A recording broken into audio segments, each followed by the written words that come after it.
魔王召开了一次空前盛大的魔戒大会。他在开幕式中说，我们或许无法阻止人们走入教堂或者寺庙，无法阻止他们祷告、诵读经书，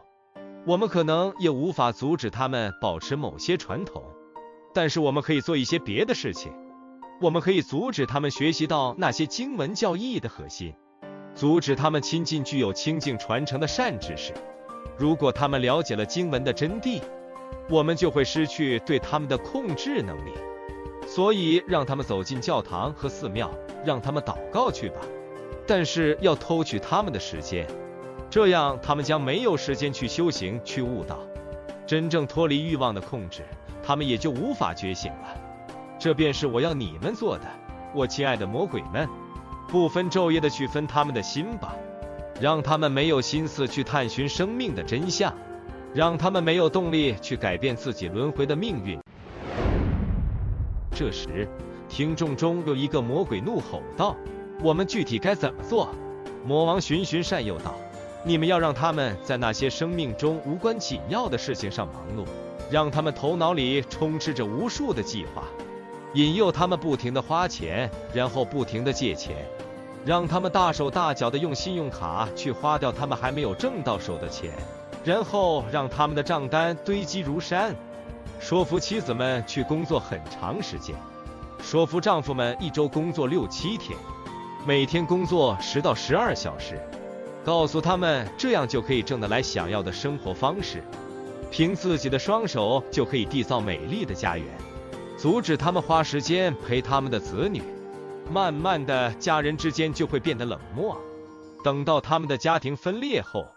他们的家将不再是幸福的港湾。要过度刺激他们的心智，这样他们就听不到上帝和佛陀的教诲，引诱他们在开车的时候总是打开收音机，分散他们的注意力。在家的时候，让他们时时刻刻打开着电视机、录音机、CD、电脑等电子设备，让他们的心被漂亮的演员与故事情节所吸引，从而一集一集地看下去，没完没了。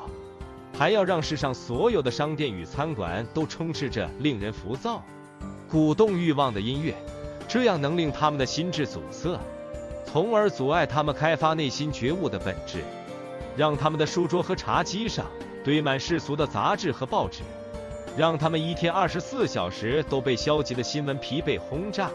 当他们驾车行驶在公路上时，要用随处可见的巨幅广告去吸引他们的视线，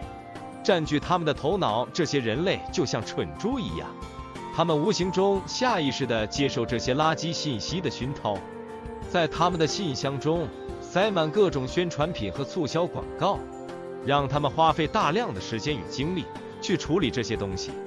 甚至要让他们过分地去消遣娱乐，每次都要玩到凌晨以后，而且在他们喝醉酒的时候鼓励他们发生婚外情。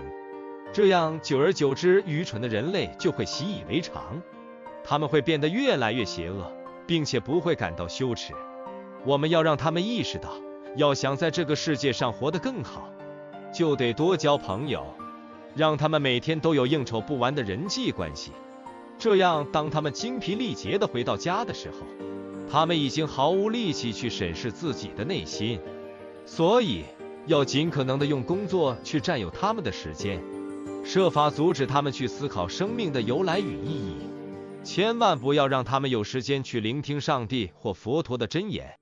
因为如果他们有时间去思考、去感悟，他们就会和上帝或佛陀建立联系。反之，最好催迫他们去游乐场，让他们尽情地去享受那些刺激的游乐设施，让他们用这种方式来填补心灵的空虚，从而把他们的灵性和佛性掩埋。让他们去看各种各样的商业化的体育比赛，并且告诉他们，人活着就得有兴趣和爱好，这才是有品位的生活。疯狂地发行唱片影片，让我们的明星们开无数场演唱会，把一切虚浮名利与邪恶注射给他们，让那些蠢猪们去疯狂地模仿学习。最终人类会变得越来越贪婪、自私，甚至为了各自的利益互相争斗。人间终将沦为地狱。